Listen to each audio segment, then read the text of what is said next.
the 13th Part 6 is my favorite out of the whole franchise. One of the reasons for this is because this is when Jason Voorhees comes back from the dead. We now have the cliched, stereotypical, zombie, unstoppable killer Jason Voorhees now. Honestly, this one just doesn't take itself seriously, which is why I think it's a lot of fun to watch. It reminds me of like the older Universal monster movies, and actually, the director of this movie was heavily inspired by the old Universal monster movies when he was making it. One thing that the director mentions in the commentary is you can actually watch the movie in black and white and it would feel like a proper old black and white horror movie. I tried it, and it's actually really cool to watch in black and white. Fun fact about this movie, actually, I met the actor who played Jason Voorhees in this one, C.J. Graham, and I was able to get a few pictures with him. I got one of the pages autographed by him in my Blu-ray book of Friday the 13th,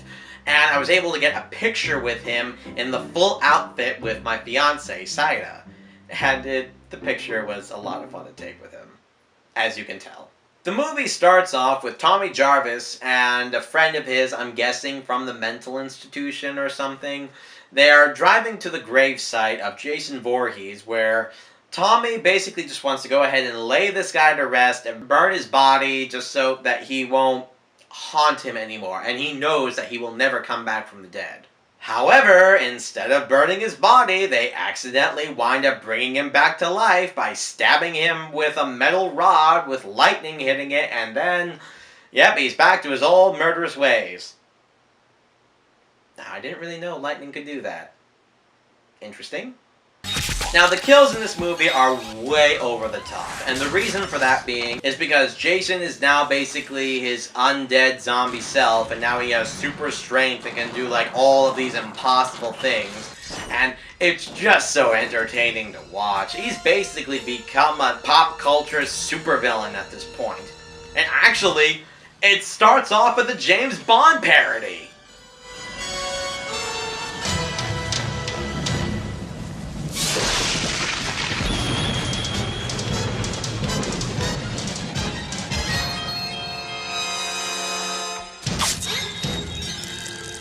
Scene is so awesome! We're introduced to our sheriff character, and then his daughter, and a bunch of other teenagers, and all that other really fun jazz that's stereotypical per Friday the 13th movie, where they start going all about their business, having sex, getting drunk, and, you know, all that other really fun jazz. And Jason, you know, obviously just gets about his business and starts killing everybody. Kind of one little tension-adding point to this movie is the fact that the sheriff thinks that Tommy Jarvis is killing all of them, because obviously he's not going to believe that guy's come back from the dead and, you know, is killing everybody. All the grief you've given me, you should be leaving wearing your balls as earrings. One of the things I also really like about this movie is how darkly humorous it is. It kind of transcended, you know, being the serious slasher flicks that they were, and finally were being self-referential. Some folks have a strange idea of entertainment. And they had a lot of funny jokes within the movie. Does he think I'm a farthead? It's basically a parody of the slasher genre at this point. So Tommy Jarvis winds up luring Jason out to the lake, where he believes that that's the proper place to bury him, because he read a whole bunch of cult books, where he has his final confrontation with him out in the lake, puts a chain around his neck, which is attached to a rock, so that way Jason can start sleeping with the fishes. Tommy escapes, the final girl of the movie winds up escaping, and actually there are a whole bunch of like little kids in this movie, which is kind of funny. One of them's wearing a Mickey Mouse shirt. No, House of Mouse, don't touch my Friday the 13th franchise! Although arguably you'd probably make it a little bit better. This is my favorite movie of the whole franchise.